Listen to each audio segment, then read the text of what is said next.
Hello guys, আজ আরও একটা নতুন ব্লগ নিয়ে চলে এসেছি, যেটা তোমাদেরই কমেন্টে রিপ্লাই দেওয়ার জন্য এই ব্লগটি আমার বানানো। যারা যারা জানতে চেয়েছিলে যে তোমার বাবার বাড়ি কোথায়, তোমার শ্বশুর বাড়ি কোথায়, তাদের জন্য এই ব্লগটি স্পেশাল বানানো। তো যাই হোক, তোমরা সবাই স্কিপ করে যাবে না, দেখবে পুরো ব্লগটা, আশা করছি ভালো লাগবে। আচ্ছা, এবারে বলি, তোমরা যারা জানতে চেয়েছিলো যে তোমার বাবার বাড়ি কোথায়, বাবার বাড়ি বলতে বাবা যেখানেই থাকবে সেখানেই তো হচ্ছে বাবার বাড়ি, তাই না? তো আমার বাবার আসল বাড়ি হচ্ছে ভুরি গ্রাম। তো সেই ভুরি গ্রামে এখন যাচ্ছি, আর এটা হচ্ছে আমার দাদুর বাড়ি, মানে আমার মায়ের বাবার বাড়ি। তো এখানে বাবার বাড়ি বলতে দাদুরও আর কি এখানে আসল বাড়ি না, পাথরচূড়ে। তাই আর কি অনেকের কমেন্টে আমি রিপ্লাই দিয়েছি পাথরচূড় আমার মামার বাড়ি, কিন্তু দাদু যেখানে আছে সেখানে তো দাদুর বাড়ি, তাই না?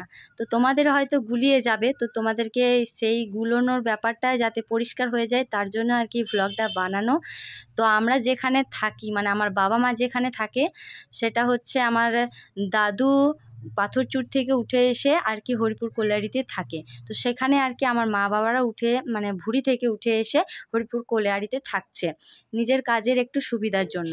তো যাই হোক, এখন আমরা ভুরি গ্রামে চললাম, যেখানে আমার বাবার আসল বাড়ি। তো সেখানে আর কি চললাম, তোমাদের সাথে শেয়ার করব, চলো দেখো। মামার থাক গাছকে দেখি দাও মামার ঘরে সুন্দর করেছি। আমি কিন্তু এখানে আজ প্রথমবার আসছি না, এর আগে অনেকবার এসেছি, আর ব্লগ তোমাদের কাছে তো শেয়ার করেইছি। ঠাকুমা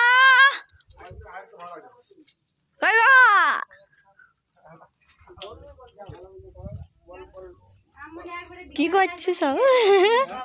চান করতে আর করতে দেরি হয়ে গেল।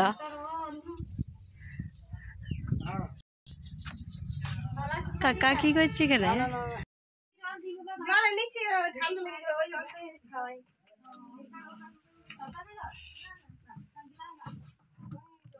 থাক থাক, চেয়ার আনতে হয় না রে, এখানে বসা হবে। দাঁড়াও, একটু ভিডিও করি তোমার সঙ্গে। এটা আমার ঠাকুমা। কাকে বলছিস? এই ফোনে বলছি, সবাই দেখতে পাবে। কি ছাড় হয়েছে গেল? একটু ছাড় হয়েছে, তার দুধ একজনকে দুধ দেয় না। আর ওই তিনটে, ওই দুটোকে। আর এইদিকে কি করিস? এইদিকে ইটটা ফেলাই রেখিস। দুধ দেয় না একজনকে। বন্ধুরা দেখো, এখানে যে নতুন ঘরটা হয়েছে না, সেই জায়গাটাতে কিন্তু গোল ছিল, যার কারণে এখন গরুগুলো দেখতে পাচ্ছ, তো এখন তিরপল টেকে রাখা হয়েছে, কারণ গোলটা ভেঙেই আর কি ঘরটা তৈরি করা হয়েছে। আর যে বাকি ঘরটা রাখা আছে, সেই ঘরটাতে আপাতত থাকার জন্য এখন রাখা হয়েছে, সেখানটাতেই গোল তৈরি করা হবে।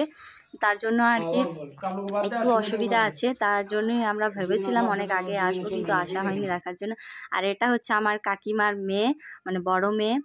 যাই হোক, অনেক দিন পর এসেছি, তাই আর কি একটু বসে সবার সাথে আড্ডা মারছি, গল্প করছি, বিশেষ করে আমরা বোনরা মিলে। তারপরে কাকিমা বলল যে মাংসটা কেমন করে রান্না করব। তো আমি বললাম তুমি সব কিছু জোগাড় করে রেখে দাও, রান্না করার সময় আমাকে ডাকবে। আমি তো খুব ভালো রান্না করতে পারি না, তবু যতটুকু পারি মানে ভালো লাগার মতো আর কি।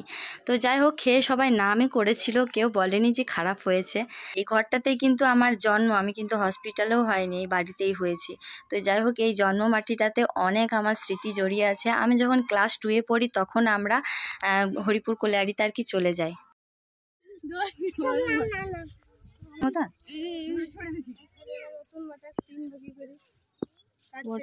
সব মুখ গেলে দেখ কি হয়েছে, গরমে এই খুব গরম। এখানে একটা ভিডিও খুব সুন্দর হতো, নেট চলবে। দুপুরে খাওয়া দাওয়া করে একটু রেস্ট নিয়ে বিকেলবেলা চলে এসেছি আমার বান্ধবী বাড়িতে, বান্ধবীর সাথে দেখা করতে। আমি যখনই আসি, যতবারই এসেছি, আমার বান্ধবীকে দেখা না করে আমি কখনোই যাইনি, যেহেতু আমার ছোটোবেলার বান্ধবী। মানে আমরা অনেক অনেক অনেক মজা করেছি, অনেক দুষ্টুমি করেছি, মানে সব কিছু আর কি এখানে আমাদের, মানে ছোটোবেলাটা আর কি কাটানো মুহূর্তগুলো এখানে এলেই আমার আর কি মনে পড়ে যায়, আর সবাই মিলে সেই কথাগুলোই আর কি আলোচনা করে আরও মজা নিই। তো যাই হোক, সেগুলোই আর কি যখন বলি না, মনে হয় যেন ছোটোবেলার জগতেই ফিরে এসেছি। আর আমার এই বান্ধবীর এই গ্রামেই কিন্তু বাড়ি, আর এই গ্রামেই আর কি বিয়ে করেছে, লাভ ম্যারেজ। তো তাই আর কি আমার দিক থেকে একটু ভালোই হয়েছে, কারণ আমি যখনই আসি এর সাথে তো দেখা হয়। সবাই তো বাইরে চলে যায়, কিন্তু এ এখানে আছে বলেই আমার আর কি ভালো লাগে এখানে আসতে। তো যাই হোক, আমাদের তো গল্প করা শেষ হবে না জানি, কিন্তু বাড়ি তো যেতে হবে, তাই আর কি উঠলাম। এবারে বাড়ি যাব, তার আগে দেখি আমার মা কোথায় গেছে বেড়াতে। আমরা যেমন বান্ধবীর বাড়িতে বেড়াতে এসেছি, সেই রকমই আমার মাও নাতি নাতনিদের নিয়ে যাদের যাদের সাথে একটু বেশি পরিচয় ছিল তাদের বাড়িতে একটু বেড়াতে গিয়েছে। তো যাই হোক, দেখি চলো, হয়তো সন্ধ্যা হয়ে যাবে। কই আসছে না, থাকবো না আর। বন্ধুরা, তোমাদেরকে তো ঠাকুমাকে দেখিয়েছি, এটা আমার দাদু। দাদু বাড়িতে ছিল না, তাই আর কি দেখানো হলো না। আর ওই যে বাবাও এসেছিল বিকেল বেলা দেখা করতে। আচ্ছা, তোমাদের ব্লগটি কেমন লাগলো অবশ্যই কমেন্টে জানাবে, আর লাইক, শেয়ার, ফলো, সাবস্ক্রাইব করতে ভুলো না।